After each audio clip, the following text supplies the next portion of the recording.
Hello again, it's Wing Nation presented by Sage Fruit, talking sprint car racing, our favorite time of the week, and we are so glad that you have joined us. Steve Post here from the MRN studios in Concord, North Carolina. Ashley Stremme is on special assignment this week, so joining us from the, I think, Mooresville studio is my co-host on Tuesdays with our Wing Nation show, Erin Evernham. Hello, Erin, how are you? I'm very good. How are you? Good. Always good to talk sprint car racing. This week we get a double dose. We didn't have a lot of racing this past weekend, but we still get a double dose chance to talk about it as well. Yeah, a little bit of that springtime weather, but we had some good races, the ones that got in. We really do. And today on the program, we're going to talk to Sam Hafertepe Jr. Always enjoy when we get a chance to catch up with Sam, one of the real stand-up good guys, Erin. He really is. I've known Sam for a long time, and he's had such great success in ASCS and really anything he's ever driven. So I'm looking forward to catching up with him. Yep, no doubt. Going to be a good time. Let's get things kicked off here with a lap around the sprint car world. We're going to start in turn number one. Maybe the best, this may be in the running for the best story of the year. I'm not talking the weekend, I'm talking the year. We have documented across our platform Parker Price Miller and his battle with non-Hodgkin's lymphoma. And I chatted with him at Attica, and that battle is going very, very well. I think there was 3 spots, and 2 of them are gone, and they're working through the final one. But Erin, there's all the chemo, there's the radiation, but maybe some of the best therapy is victory lane, and he did it on Sunday night at Houston's. He sure did. And seeing his interview after the race was so emotional. I mean, he's been so open and transparent about his treatment and how difficult it's been. To see him so happy and in tears of joy was, I might have shed a tear or two myself. Yeah, really, really neat to see. And really neat to see just how that team has rallied around him. They've had Kerry in the car. They've had some people in the car. So they're keeping the car on the track. And Erin, we talk about it. Keeping the car on the track is important to keep speed in these race cars. You can't get speed sitting in jack stands at the shop.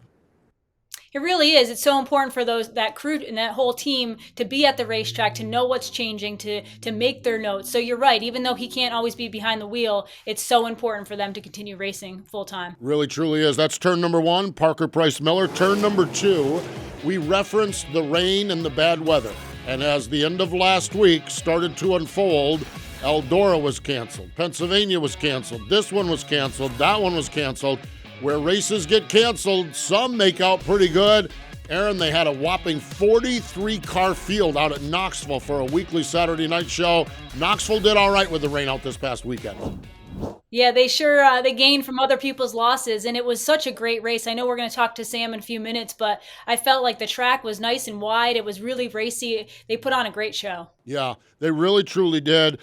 Sunshine was out there. Parker Price Miller was there. Rico, Carson Macedo picked up the win. Carson picked up the win on Saturday night at Knoxville. We mentioned PPM picked up the win Sunday night at Houston's. And, boy, I'm telling you what, it might be a new year, but it looks like that 41 car with Phil Dietz still gets around the Marion County Fairgrounds pretty well, Erin. It sure does. They definitely have something figured out. And truly, this year, they've had speed just about everywhere. Yeah, really, truly has. It's been fun to watch. It really is. It was a good race. It was really fun to watch that. And then Houston's, of course, kicking off their season. I love that they kick off the traditional Mother's Day, Erin. That's a pretty neat tradition that's gone on for a long time there. It really is. And I just love that racetrack. Yep, that's great. That is great. We're going to get up there. We're going up there in in June. We're going up there. Yeah, great stuff. All right, we need to step away. When we come back, Sam Hafertepe Jr., he joins us next.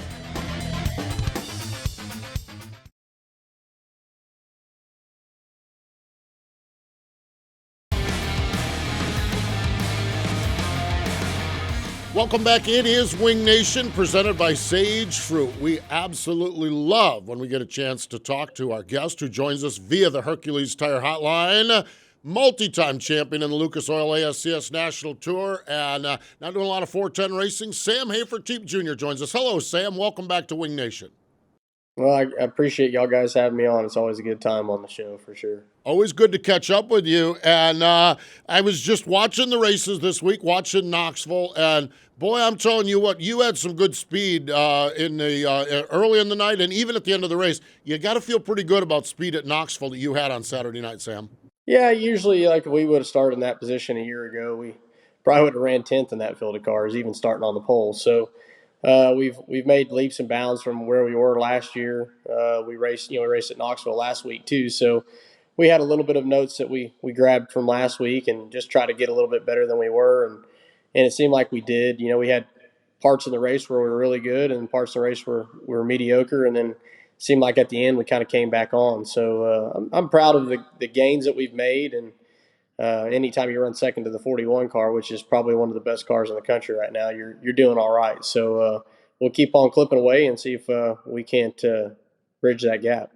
Sam, watching the race on Dirt Vision Saturday night, the track looked wide. It looked almost a little bit like maybe not Saturday night of the Nationals, but more of a what would reminisce or what would look like what you get at the Nationals. How helpful is that for you? Sometimes you go to a regular show at Knoxville during the year and it's heavy. There's not a lot of passing, but Saturday night you guys had quite the nice racetrack. Yeah, I mean, even the week before they had a really good track. Yeah, usually we try to go there maybe once or twice before nationals, but and usually somehow, some way, it always ends up that you don't make it or something like that. So to go back to back weeks, you gain so much more knowledge. If you go one week, well, okay, well we should have done this, and then 3 or 4 months later, when you're at nationals, you don't really remember that that's what you should have done. So it's really good to go back multiple weeks and actually have 2 weeks of notes, and I think that's what helped us the most.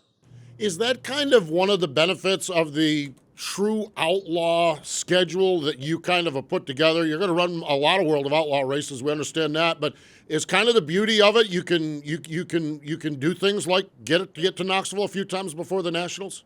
Yeah, for sure. Like if you commit to like the World Outlaws, well, they only go to Knoxville twice, and I think for us, that's a disadvantage. It's we're still in the learning stages of getting our car right and getting closer. And I thought for us to maybe, if you committed to running the Outlaws full time, it would put us in a disadvantage in a lot of places. And I think the way we're approaching it, the way we're doing it, I think it's a smart thing to do. Like, if the Outlaws look like they're going to catch rain one weekend, well, we can sneak away and go run somewhere else. So it also helps us in that vantage point too. So I think for us right now, it's still the right decision to do what we've been doing. But if you ask me, I want to run with the Outlaws all the time. Saturday at Knoxville, you really had a great run and through the middle a few times. I forget who you were next to Reitzel one time, but that line is not easy. You either typically need to be on the bottom or on the top, and there's very few drivers that can make the middle work. Talk about, is it the car, is it you? What is that combination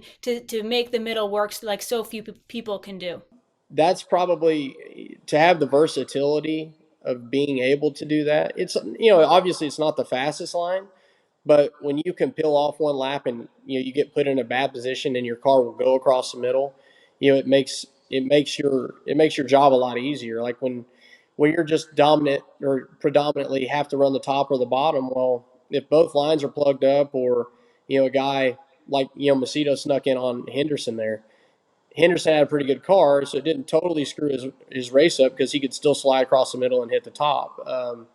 If you watch shots from years ago, like that's he's a dominant car at Knoxville almost every year it seems like, and that's something he can always do. So I would say some of it is driver, but we couldn't do that last year, and I haven't really changed as a driver. So we're making our car better, and hopefully we're making the right changes, and hopefully we'll actually have a competitive car come national time. It's great to hear that you have the car moving forward and such. But the driver, when you want to run that middle groove or you want to run the bottom, I mean, are you both pedaling it with the brake and the gas, and how what's kind of the best technique to do that? You could ask 20 different guys and I'll give you 20 different answers. Like you got a guy like Lasowski, he's probably running a lot of brake. There's guys that do. I mean, you watch. I mean, there's nowadays our brakes are so good. You see sparks off of them all the time. You can see what different guys do. I've always been like a right foot guy, just in and out, on try to be smooth on the throttle, work my race car with the throttle. And then there's other guys that load it up with the brake. If you run the bottom, you almost have to run a lot of brake, especially at Knoxville. But, for the most part, I think if your car will grab the middle, it's back probably 10 years ago, the way you drove the car, you can't drive it like that anymore. Like now, you have to keep as much speed, keep it down on the left as much as you can. And before you didn't drive it that way. You didn't have to keep it so left all the time, because the right rear tire, it makes you have to keep the right rear up. So once you ever let off the throttle and get the car to the right rear, now it slides. So it's just for me, it's a backwards type of way, because I never really drove that way before. So I'm getting better at doing that, but our car's also getting better as well. Sam, and the difference in the 10 years, is that based off of the right rear tire, or is that just, shocks, a combination of things that are making you drive the car differently? I think it's both tires. Like I always tell people, and we used to run RD12, like RD12 tire will save you off the corner. Like if you get rolled up on the right side, the left rear still grows up and drives you off the corner. Whereas, now if you get rolled up on the right side, the left rear doesn't grow. So, like if you watch any of our ASCS races for years, my car was on the right rear most of the time. Like, and guys are, man, how do you drive like that? Well, our car just worked good enough to where it was good across the corner, and then off the exit, the left rear tire kind of saved us. And now we can't do that. So we've really tried really, really hard. It's taken me driving differently and taking criticism from, my crew guys, and trying to get better with myself too. So it's just a combination of things that are different, but definitely both rear tires have challenged us tremendously. But on the bright side, we're starting to figure some things out, so I'm pretty happy about that. Yeah, there's been a couple times this year where the speed has certainly been there, and you guys have rolled along. Sam, I want to go off track with you a little bit. We love talking about the racing stuff, but I believe since we've talked to you, there's been a wedding in your plan, in your life. You and Allison got married. Everything go well with the wedding, the plans, the honeymoon, everything roll off well? Yeah, honestly, you always think, she got so stressed about it. Not so much me, because she pretty much organized everything. So I just, basically my job was to show up. But no, it went perfect. I couldn't ask for a better day. It was good to see all the people that came. And then our honeymoon was fantastic. So, like I say, we had 1 weekend of racing off, and then we were right back to it the next week. So it was, maybe it wasn't everything that she wanted, but we did the best we could with the profession that we have. So, but it was, like I say, it was awesome. Probably, besides my son being born, it was probably one of the best days of my life. So it was pretty cool. You mentioned your son being born. What has fatherhood been like for you so far? Oh, it's unbelievable. Like without her, I wouldn't know how to father. It's she's taught me a lot of things, and it's been a learning experience, and just seeing the progressions of him month after month is it's really, really cool. I look at pictures back, he's 2 months old, and then you see him now, and it's like, oh my, it's crazy. He's just getting so big, and before you know it, he'll be walking, and then I don't know if we'll be able to keep up with him. Now, when you got married, you also ended up with 2 daughters out of it in a blended family situation. There, what is it like? What is it like putting 2? I think they're preteen. It looks like they're preteen. What's it been like getting all these girls around, Sam? Yeah, one of them's 7, and one of them's 10, and the 10-year-old, she thinks she's a teenager. She has some attitude sometimes, but no, they're both really good kids, and they keep us busy all the time. It's like we're nonstop. So it's been a little hard on me, because what we do, we're traveling so much, but I've been able to fly back quite a bit this year, and that's definitely helping. Being away is not fun. I'm gone away on Mother's Day, and things like that. It's just, obviously it's not ideal, but it is the profession that we have, and but it definitely makes me miss being at home a lot more. That's for sure.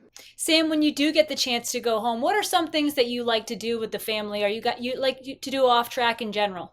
I mean, honestly, if we just get some time to relax and hang out, it's fun. But when you have 3 kids and a newborn, you stay busy all the time. Then about 9 o'clock at night, if you get to get in bed by that time, I mean, I'm falling asleep. I mean, it's exhausting sometimes, but no, like usually in the summertime, we'll have a few trips where we bring them out, and then obviously try to make something out of it. If we can go have some kind of mini vacation day or take them to the water park or something at home.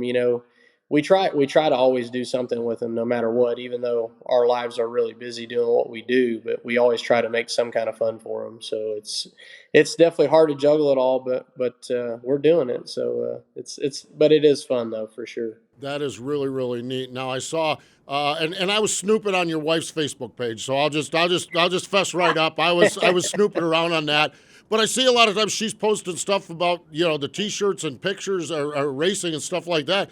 Is she get a chance to be into the racing with you as a partner on the business at all?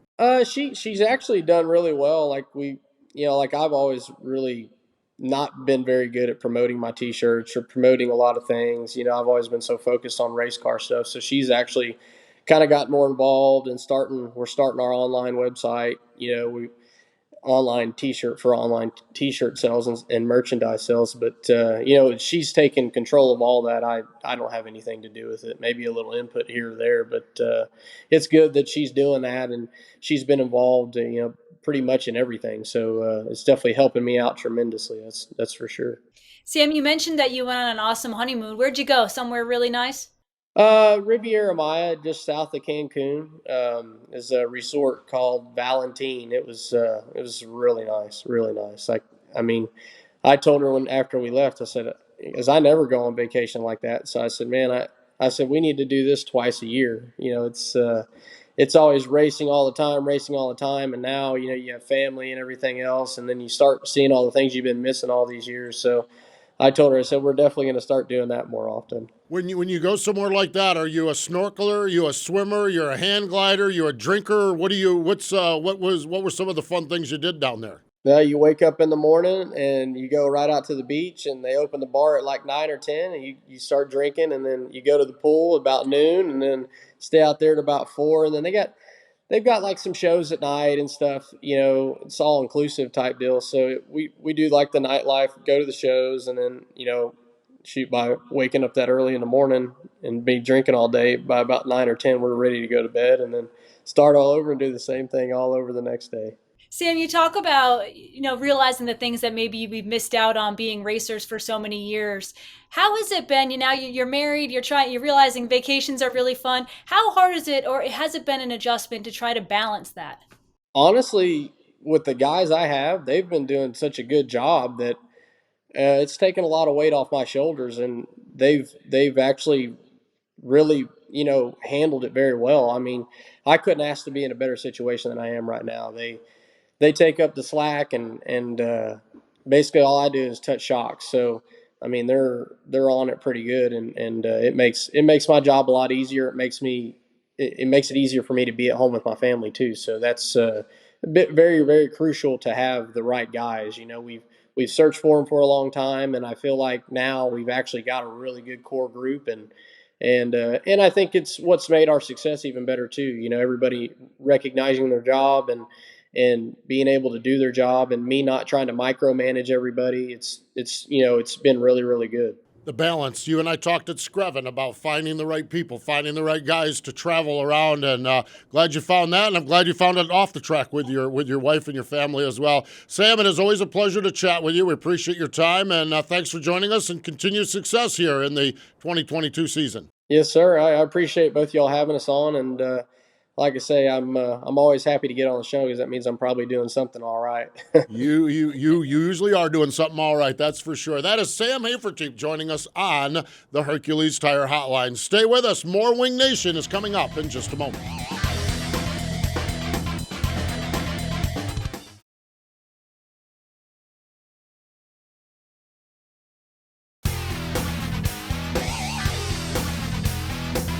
Wing Nation, presented by Sage Fruit, continues on. So glad you joined us. And Aaron Evernham sitting in for Ashley Stremme. Aaron, looks like Sam Hafertepe Jr. has a lot of good things going on in his world. It sure does. I love to see these drivers that we've known for years kind of figure out a balance in life, to have some happiness with family and life, but also still be enjoying the race car. It's neat to see how far Sam has come, not only with the wins, but now in life in general. Yeah, and boy, if that car keeps rolling like it was at Knoxville, the wins are going to be stacking up, that's for sure. Let's continue on. We did the first 2 turns of our lap around the sprint car world. Let's go to turn number 3, and let's go way out west. This weekend is the 8th annual Peter Murphy Classic for the NARC Sprint Cars. 2 nights of racing. Friday at Thunder Bowl in Tulare, Saturday at Keller at Hanford. Aaron, Peter Murphy, iconic race car driver, great promoter as well. Always puts a smile on our face when we get a chance to talk a little bit about Peter Murphy. It sure does. I've known Peter as well for a really long time. Got to race with him in Australia, race with him here in the States. And he's just a wonderful person. And we all know what he's done for racing in California. Certainly even since his accident, what he's put into Hanford, what he's put into really the whole industry. He's just a special person. And honestly, our sport is lucky to have him. Yeah, and to detail the story just a little bit, he was racing back in 2013 and a violent crash, traumatic brain injury. We nearly lost him. And this whole Peter Murphy Classic, this is the 8th annual one, was after he got on his feet. The sprint car world had rallied around him so much. Typical Peter Murphy, Aaron, he wanted to give back. And that's how this whole thing started. A pretty amazing heart that he has. And really, truly, like I just said, we're lucky to have him in our sport, and what he has done, even with the racetrack, with Hanford, how much he's put into it, the improvements, the fun ideas for promoting. He's just such a wonderful person and such an asset. He really, truly is, and he's involved in the management team at Skagit as well. So stay tuned. There's going to be some great stuff up there as well. Let's continue on with our lap around the racetrack. Turn number 4, the BUTLER Battlegrounds in Quincy, Michigan. Aaron, and I stated this last year, I've had a love-hate relationship with this place. I love that there's a Saturday night track on its own that runs 410 sprint cars, and there's some great racers there. It is. It's great racers there. My historic frustration was the fact that you couldn't get out of there until midnight by seeing a sprint car race. I went last year and saw a great show. The good news is, Aaron, they've got new management and they're off to a good start, but it's such a neat little racetrack, and so neat that there's a pocket of 410 sprint car racing up there in southern Michigan. There really is, because like you said, there's a strong sprint car world up in the Michigan area. It's not like Pennsylvania, it's not like California or the Midwest, but there is a pocket, like you talked about, that has really loyal, passionate sprint car drivers and teams, and it's neat to see them have their own 410 race every weekend. Yep. Tim and Jenny Wilbur bought the place in December. New management there. They had a great opening night. Ricky Peterson picked up the win, and from all accounts, very, very positive on social media. A, we rarely get positive on social media, and B, historically, BUTLER didn't get a lot of positive on social media. I like what's happening up there. I really do. I think we're into good stuff up in Quincy, Michigan. The BUTLER Battlegrounds, that is for sure. Well, Aaron, we have got some great programs coming up here. We do our Tuesday show each and every week. This past week, I did the post office with Cruz Pedregon. Man, it was great hanging out with Cruz. I'll tell you what, I love talking to some drag racing guys as well. Yeah, those drag racers are pretty passionate about racing in general. No doubt about it. Fun stuff, that's for sure. You can get it on our YouTube page, our Wing Nation YouTube page. Hey, thanks for joining us here on Wing Nation, presented by Sage Fruit.